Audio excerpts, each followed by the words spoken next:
He's played Laver Cup, appearance fee, massive. He's played Tokyo, don't know the number, but he got a massive appearance fee, bigger than whatever Beijing were offering. And he's going to play the Six King Slam, and he's going to miss Shanghai, which in theory should be the biggest and most heavily incentivized tournament in amongst those. I don't blame him personally. It's clear that if you're doing well enough at slams, and if you're winning a couple of them a year as Alcaraz and Sinner are, like, your ranking is going to take care of itself. So the ATP they've created a system where the main incentive to play these 1000s really is financial now. And Carlos Alcaraz doesn't need to worry about that because he can get far bigger financial incentives elsewhere.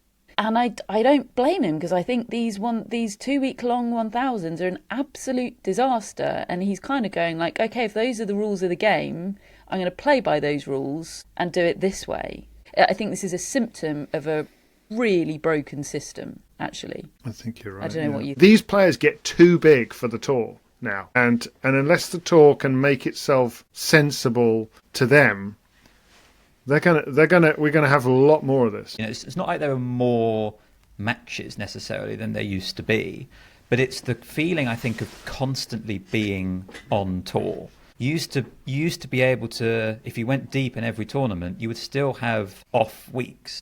Now, if you go deep in every tournament, which these top players are, they're constantly at events. They're constantly on mode, and that is putting, I think, tremendous stress on the body and the mind, and it's just overall creating a worse, I'm going to use a horrible word, but like product. Tennis is more physical than it used to be. 80 matches a year now is probably even more demanding than it used to be. It really does feel like we've reached a tipping point. But I don't know, you hear Gaudenzi at the ATP talk about it, and he seems to be very pleased with his new schedule of 2-week Masters. So I don't, as much as I think we've reached the tipping point, I'm not sure we are going to tip, if that makes sense.